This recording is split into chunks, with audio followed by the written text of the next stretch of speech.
No a na prvej základni čakáme na štart muži Milpoš z okresu Sabinov. Najväčším úspechom je postup na dnešnú súťaž. Najlepší čas 14.86 a súťažia Peter, Matúš, Peter, Marek, David, Dominik. Motom týmu je Pochybovali o nás. Dúfajme, že to chlapci dokážu, že nebude nikto pochybovať. Muži Milpoš!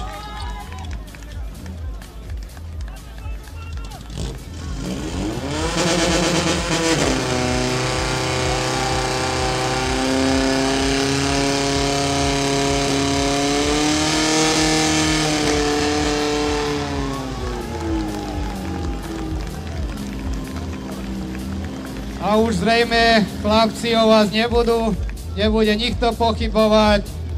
Zatiaľ najlepší čas dnešnej súťaže 16.22, pravý prúd 16.09, 16.22, muži Milpoš, 16.22.